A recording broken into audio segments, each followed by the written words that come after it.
नमस्कार दोस्तों, super math 4 classes में आप सभी का स्वागत है। आज हम रीजनिंग का प्रैक्टिस सेट 32 देखेंगे। इसमें रीजनिंग के 20 इंपॉर्टेंट प्रश्नों को रखा गया है। यदि आप एसएससी, रेलवे, एनटीसीपी या फिर किसी भी स्टेट एग्जाम की तैयारी कर रहे हैं तो यह प्रैक्टिस सेट आपके लिए काफ़ी इंपॉर्टेंट है, क्योंकि इस प्रैक्टिस सेट में उसी टाइप के प्रश्न दिए हैं जो आपकी परीक्षाओं में पूछे जाते हैं। तो चलिए हम शुरू करते हैं प्रश्न 1 से। हमारा पहला प्रश्न है कि उस वेन आरेख का चयन करें जो दिए गए वर्गों के बीच में संबंध दर्शाता है।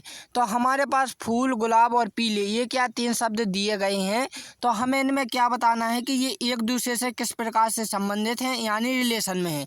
तो देखो दोस्तों, जब भी आपको क्या है वेन आरेख खींचने के लिए आए या बनाने के लिए आए, तब आपको क्या करना होता है कि किन्हीं 2 शब्दों को आपको क्या ले लेना होता है, ठीक। यानी 2 शब्दों में आपको संबंध देखना पड़ता है। जैसे हम ले लेते हैं फूल और गुलाब। तो आप जानते हैं दोस्तों कि जो गुलाब है वो क्या है, एक फूल है। इसलिए दोस्तों जो बड़ा वाला डायग्राम बनेगा वो किसका बनेगा, फूल का, ठीक। फूल के अंदर दोस्तों जो रेड से बना रहा हूँ ये क्या है, गुलाब है, ठीक। क्योंकि दोस्तों जितने भी फूल हैं, ठीक, जैसे नाम होते हैं, कमल का हुआ, सूरजमुखी का हुआ, गेंदा का हुआ, चमेली का, जो कुछ भी, वो किसके अंदर आ जाते हैं, फूल के अंदर आ गए, ठीक।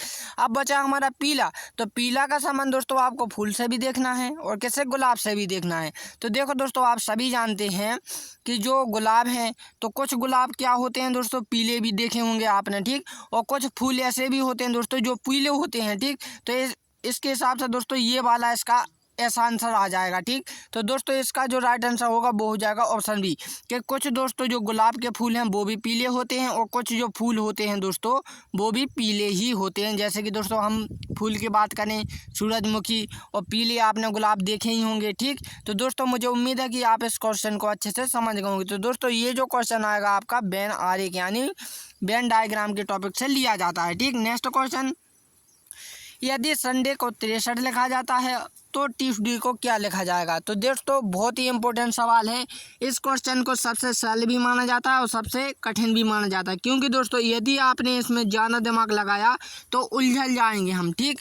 तो दोस्तों आप बिल्कुल शांतिपूर्वक सोचिए कि जो SUNDA बाय संडे को उन्होंने 63 के आधार पर लिख दिया है।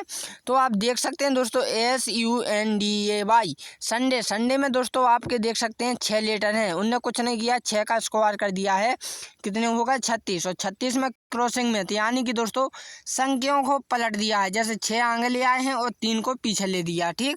तो ये हमारा क्या लग गया, लॉजिक लग गया। अब दोस्तों ये लॉजिक तभी माना जाता है जब आपका इसमें भी अप्लाई हो। तो इसमें कितने हैं दोस्तों, 7 लेटर हैं, ठीक। तो 7 का जब स्क्वायर करेंगे दोस्तों तो 49 हो जाएगा, और 49 की जब संख्याओं को हम पलटेंगे, 9 आगे लाएंगे और 4 पीछे कर देंगे तो हमारा 94 आ जाएगा, जो कि ऑप्शन डी में दिया हुआ है, ठीक। तो दोस्तों ये जो आपका क्वेश्चन आएगा वो आएगा सांकेतिक भाषा यानी कोडिंग डिकोडिंग वाला एक टॉपिक है रीजनिंग में, उस टॉपिक से पूछा जाता है। तो दोस्तों मैं आपको इस वीडियो में वही क्वेश्चन बताऊंगा जो कि आपको एग्जाम में इस टॉपिक से लगातार एग्जामों में पूछे जाते हैं। बाकी के जो कुछ टॉपिक होते हैं दोस्तों क्या है, वो बदलते रहते हैं। आप जानते हैं कि रीजनिंग में 38 टॉपिक होते हैं, जिसमें से दोस्तों 16 टॉपिक आपको एग्जाम में आते हैं। तो बे टॉपिक मैं आपको बता दूंगा दोस्तों कि जो जैसे कि हर साल या प्रत्येक साल जो कि इस टॉपिक से पूछे जाते हैं, जैसे कि दोस्तों सांकेतिक भाषा, ठीक। सांकेतिक भाषा का आप कहीं का भी एग्जाम का पेपर उठा लें दोस्तों, चाहे रेलवे का हो चाहे फिर किसी भी एग्जाम का हो, इससे एक ना रिलेटेड क्वेश्चन आता है इस टॉपिक का, ठीक। नेक्स्ट क्वेश्चन, तो नेक्स्ट जो क्वेश्चन है दोस्तों कि आपकी बहन की माँ की बेटी की नानी की बेटी की बहू कौन लगेगी, ठीक। तो देखो दोस्तों इसे ध्यान से देखना, ये कौन है, आपकी, तो आपकी बहन, तो ये तो हमें भी समझ में आ रहा कि ये हमारी बहन है, ठीक। तो बहन की माँ यानी हमारी माँ। अब बहन की बेटी यानी दोस्तों हमारी कौन हुई, बहन हुई, ठीक। फिर क्या बोले, बेटी की नानी। जब बेटी की नानी है दोस्तों यानी हमारी बहन की नानी है, तो फिर हमारी भी नानी होंगी, ठीक। की बेटी, अब बेटी दोस्तों नानी की बेटी कौन होगी, यहाँ पर याद रखें 2 होंगी, ठीक। या तो वो हमारी माँ भी हो सकती हैं, ठीक, या फिर हमारी कौन हो सकती हैं, मौसी हो सकती हैं, राइट, ठीक। क्योंकि 2 हो सकती है, उनने नाम नहीं लिया है तो हम अंदाजे से कह सकते हैं या तो वो माँ होगी या फिर मौसी होंगी। तो क्या बोल रहे, की बहू, ठीक। यानी दोस्तों चाहे तो देखो हमारी मौसी का बेटा हो या फिर हमारा ही बेटा हो कोई, ठीक, माँ का बेटा, ठीक। तो हमारे तो भी दोस्तों दोनों के दोनों कौन लगेंगे, भाई लगेंगे, और भाई की पत्नी कौन होती हैं, भाभी। और जब हमारी भाभी होंगी दोस्तों तो जो हमारी चाहे मौसी हो या फिर कौन हो, माँ हो, तो उनकी तो कौन लगेंगी, भाभी लगेंगी, ठीक, सॉरी बहू लगेंगी। तो दोस्तों हमारी जो रहेंगी बहू, आपकी कौन लगेंगी, तो वो लगेंगी भाभी। तो ऑप्शन डी इसका राइट आंसर हो जाएगा। तो दोस्तों इस टॉपिक से भी पैते के एग्जाम में पूछते हैं, रक्त संबंध यानी ब्लड रिलेशन से क्वेश्चन आते हैं। नेक्स्ट क्वेश्चन, तो नेक्स्ट जो क्वेश्चन है दोस्तों, यदि एक घड़ी में 15 मिनट में 90 डिग्री का कोण बनाती है तो घंटे वाली सुई 7.5 डिग्री का कोण कितने मिनट में बनाएगी। बहुत इंपॉर्टेंट क्वेश्चन है दोस्तों, ये SSC-CGL में पूछा जा चुका है।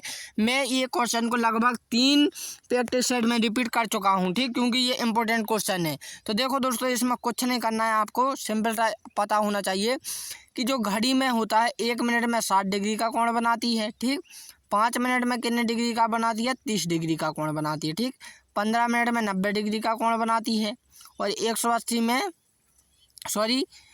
30 मिनट में 180 डिग्री का कोण बनाती है, ठीक। तो यहाँ पर उसने क्या बोला है कि 7.5 डिग्री का कोण कब बनाएगी। तो देखो दोस्तों यहाँ पर थोड़ा घड़ी बनानी पड़ेगी हमें, यहाँ पर हम बना लेते हैं, ठीक, क्या घड़ी बना ली है। तो एक तो ये घंटे वाला सुई का कांटा है और ये किसका है, मिनट वाला है, ठीक, ये सेकंड वाला चल रहा है हमारा। तो यहाँ पर 12 है, यहाँ पर 1 है, यहाँ पर 2 है, यहाँ पर 3 है। तो देखो दोस्तों जो हमारे यहाँ पर कांटा होता है ये 90 डिग्री का कोण बना लेती है, ठीक, ये वाला हिस्सा जो है ये क्या है, 90 डिग्री का हिस्सा बना लेती है 15 मिनट में, ठीक। तो देखो दोस्तों जो 1 मिनट यानी 5 मिनट में दोस्तों कितने डिग्री का कोण बनता है, 30 डिग्री का कोण बनता है, ठीक। तो यानी दोस्तों जो घंटे वाली सुई है इसे ये 30 डिग्री का कोण ही क्या तय करना पड़ता है। तो इसमें दोस्तों 7.5 डिग्री का कोण कब बनाएगी ये उसने पूछा है। तो दोस्तों 30 का 4 भाग में बांट दीजिए, यानी 90 60 हो जाएगा, 90 इतना हो जाएगा, 90 इतना हो जाएगा। तो दोस्तों 7.5, ये देखो दोस्तों 7.5 आपका 15 मिनट में बनाएगी। फिर दोस्तों 15, ठीक, 15 डिग्री आपका 30 मिनट में बनाएगी, ठीक। और फिर 22 दशमलव कुछ दोस्तों 22 या 23 दशमलव कुछ आपका क्या बनाएगी, 45 मिनट में बनाएगी। जब वो 360 डिग्री पर घूम जाएगी तो वो आपका 30 डिग्री का कोण सफ़र कर लेगी, क्योंकि दोस्तों घंटे वाली जो सुई होती है उससे क्या लगता है दोस्तों 30 डिग्री का कोण तय करना पड़ता है अगले घंटे बजाने के लिए, ठीक। इसलिए दोस्तों इसका राइट जो आंसर हो जाएगा वो हो जाएगा 15 मिनट में, ठीक, 15 मिनट में 7.5 डिग्री का कोण बना लेती है, ठीक। एक बार और समझिए दोस्तों इसे कैसा हुआ है कि जैसे कि दोस्तों आप जानते हैं कि जो घंटे वाली सुई है, ठीक, उसे केवल 5 मिनट खिसकना होता है, ठीक, और जो सेकंड वाली है दोस्तों उसे कितना 60 मिनट से खिसकना पड़ता है, तब 1 घंटा होता है। तो देखो दोस्तों यहाँ पर क्या हुआ था कि जैसे कि हमारी घड़ी कहाँ थी, 12 पर थी, ठीक, 12 पर। तो 12 पर तो कुछ नहीं थी, लेकिन दोस्तों वो मिनट का कांटा कहाँ आ गया, यहाँ पर आ गया। तो आप जानते हैं दोस्तों जब मिनट का कांटा आपका कितने 3 पर आ जाए, 12:03 पर, तो जो दोस्तों घड़ी की जो कांटा होता है मेन कांटा, ठीक, घंटे वाला, वो क्या होता है 12 से थोड़ा आगे खिसक जाता है, ठीक। और जब वो दोस्तों 30 पर आ जाता है तो आपने देखा होगा दोस्तों 12 और 1 के बीच में आ जाता है, ठीक, घंटे वाला कांटा। जब वो दोस्तों यहाँ पर पहुँच जाता है तो थोड़ा और आगे खिसक जाता है। जब वो दोस्तों मिनट वाला कांटा किस पर 12 पर आ जाता है तो वो घंटे वाला कांटा कहाँ पर पहुंच जाता है, 1 पर पहुंच जाता है। इसलिए दोस्तों मैंने 30 को क्या है 4 भागों में बांट दिया था। तो हम यहाँ पर 4 7 28 कर देते थे और 4 5 20, यानी कि 7.5 कितने डिग्री में बनाती है दोस्तों, 90 डिग्री में, ठीक। तो आप ध्यान रखना वो 15 मिनट में बनाएगी, ठीक। तो दोस्तों ये जो क्वेश्चन आता है आपका क्लर्क यानी कि घड़ी से रिलेटेड क्वेश्चन आता है। नेक्स्ट क्वेश्चन, तो नेक्स्ट क्वेश्चन है यदि दिए गए कथनों को सत्य मानिए और बताइए कि कौन सा निष्कर्ष कथनों का तार्किक रूप से अनुसरण करता है। कथन है सभी KP हैं, कुछ HP हैं, कुछ KP हैं, कुछ HP हैं। तो देखो दोस्तों इतना जो क्वेश्चन है ना ये क्वेश्चन में ही चल रहा है, ठीक। इतना जो बड़ा क्या है ये क्वेश्चन है। क्वेश्चन में उन्हें ये 2 स्थितियों का हल करके दे दिया है कि इनमें से बताइए कौन सी सही है और कौन सी गलत है, ठीक। तो दोस्तों इसके लिए हमें पहले डायग्राम बनाना होगा, इसके बाद हम समझेंगे। तो यहाँ पर पहली स्थिति में क्या बोला, सभी KP हैं, यानी दोस्तों जितने भी K हैं, ठीक, क्या हैं ये K हैं, वो सभी के सभी क्या हैं दोस्तों P हैं। कौन है वो, P हैं, ठीक। तो ये हमारी फर्स्ट होगा। सेकंड क्या बोला, कुछ HP हैं। तो हमें जो नेक्स्ट बनाना होगा दोस्तों वो क्या बनाएंगे, H बनाएंगे यहाँ पर, ठीक, क्या बनाएंगे, H, क्योंकि दोस्तों यही तो बोला कुछ एच पी हैं, यानी दोस्तों यहाँ पर कुछ एच होंगे और कुछ क्या होंगे, पी होंगे, ठीक, इतने हिस्से में। तो ये हमारा क्या बन गया, डायग्राम बन गया। अब दोस्तों जो स्थिति उसने बताई है उसे वो फॉलो कर रहा है या नहीं कर रहा है, ये हमें बताना है। तो दोस्तों यहाँ पर बोला कुछ के पी हैं, तो ये गलत है दोस्तों, सभी के सभी के क्या हैं, पी हैं, इसलिए दोस्तों फर्स्ट वाली जो स्थिति है वो गलत है। सेकंड क्या है कि कुछ एच पी हैं, तो देखो दोस्तों यहाँ पर देख सकते हैं कि कुछ एच भी हैं और कुछ पी भी हैं, यानी सेकंड वाली जो स्थिति है वो लागू हो रही है। तो दोस्तों इसका जो राइट आंसर हो जाएगा वो हो जाएगा सेकंड, केवल निष्कर्ष सेकंड का अनुसरण करता है। तो दोस्तों ये जो टॉपिक है ये भी लगभग पेटे के एग्जाम में पूछा जाता है इस टॉपिक से, ठीक, एक ना एक क्वेश्चन बनता है कथन और निष्कर्ष वाले से, यानी दोस्तों कौन सा है, स्टेटमेंट एंड कंक्लूजन में से, ठीक। नेक्स्ट क्वेश्चन देखते हैं कि निम्न में लुप्त संख्या ज्ञात कीजिए। तो देखो दोस्तों यहाँ पर आपको एक नंबर टेबल दिखाई दे रही है, इस नंबर टेबल में हमें क्या करना होता है, कुछ बच्चे ऐसे होते हैं दोस्तों कि कोई बच्चा ऐसा भी होता है कि ये इस प्रकार के क्वेश्चन उन्हें देखे ही नहीं है या फिर देखे हैं तो दोस्तों करना नहीं जानते। तो करने के लिए मैं आपको बिल्कुल सिंपल ट्रिक बताता हूं दोस्तों कि इस टाइप के क्वेश्चन कैसे किए जाते हैं। तो सबसे पहले आपको क्या होती हैं दोस्तों कि सबसे बड़ी जो नंबर होते हैं उन्हें आप क्या चुन लिया करें, जैसे हमने चुन लिया वो क्या है, नीचे की ओर हैं, ठीक।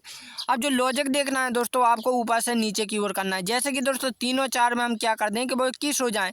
तो दोस्तों 3 और 4 का उन्हें इंटू कर दिया, 3 का 12 और 21 में क्रॉसिंग मैथ कर दिया, यानी पलट दिया शंकों को, तो कितना हो गया, 21 हो गया। अब दोस्तों ये लॉजिक तो हमारा लग गया, लेकिन ये लॉजिक भी तभी माना जाता है जब आपका इन दोनों स्थितियों को भी फॉलो करे, ठीक।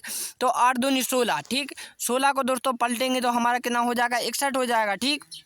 जब बात 3 5 15, तो 15 को जब पलटेंगे दोस्तों तो वो कितना हो जाएगा, 51। क्या 51 किसी ऑप्शन में, जी हाँ ऑप्शन बी में है।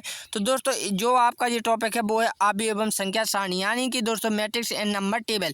तो दोस्तों इससे रिलेटेड क्वेश्चन भी आपको पेटे के एग्जाम में पूछा जाता है, ठीक। नेक्स्ट क्वेश्चन, तो नेक्स्ट जो क्वेश्चन है दोस्तों, निम्न शब्दों के अक्षरों को संबंध ज्ञात कीजिए। जैसे कि दोस्तों फूल का संबंध गुलाब का संबंध फूल से है, तो शेर का संबंध किससे होगा। तो देखो दोस्तों यहाँ पर जो गुलाब है, गुलाब का नाम देकर रखा है फूल का, लेकिन दोस्तों यहाँ पर उसका समुदाय है, यहाँ पर मान के चलिए दोस्तों यहाँ पर कमल का हो सकता है, किसी भी प्रकार का फूल हो सकता है, लेकिन वो रहेगा तो किसका समुदाय का, फूल समुदाय का। इसी प्रकार दोस्तों जो शेर है, तो शेर किस समुदाय का है ये हमें बताना है। तो दोस्तों प्राणी, इसका आंसर प्राणी भी हो सकता है, लेकिन दोस्तों आप जानते हैं प्राणी में दोस्तों सभी प्रकार के मनुष्य भी आ जाते हैं, पशु पक्षी जानवर जंगल सब आ जाती है, इसलिए दोस्तों इसका प्राणी नहीं हो सकता, वो जंगल तो हो ही नहीं सकता, यानी दोस्तों जानवर इसका राइट आंसर हो जाएगा। क्योंकि दोस्तों यहाँ पर देखो जानवर, ठीक, क्या कर लेते हैं हम, जानवर। तो दोस्तों जानवर में आपकी गाय आ सकती है, हिरण आ सकती है, ठीक, यानी सभी शाकाहारी आ जाएंगे, सभी मांसाहारी आ जाएंगे, ठीक, जितने भी हैं दोस्तों वो सभी के सभी आ जाएंगे किसमें, जानवर में। इसी प्रकार दोस्तों जितने प्रकार के भी फूल के नाम हैं, ठीक, फूल हैं, वो किस में आ जाएंगे, फूल में आ जाएंगे, ठीक। तो इसका जो राइट आंसर हो जाएगा वो हो जाएगा ऑप्शन सी। तो दोस्तों इस क्वेश्चन का आपके 2 क्वेश्चन आते हैं, सादृश्य परिचय यानी एनालॉजी। एनालॉजी के आपको 2 क्वेश्चन मिलेंगे एग्जाम में, और दोस्तों ये भी लगभग पेटे के एग्जाम में पूछे जाते हैं, इस टॉपिक से आते ही आते हैं, ठीक। नेक्स्ट क्वेश्चन, तो नेक्स्ट जो क्वेश्चन है दोस्तों, निम्नलिखित शब्दों को एक तर्कपूर्ण और अर्थपूर्ण क्रम में व्यवस्थित कीजिए। उंगलियां, मुंह, कान, रोम और हड्डियां, ये हमें 5 शब्दों को दिया गया है, इन्हें हमें दोस्तों क्रम से जमाना है।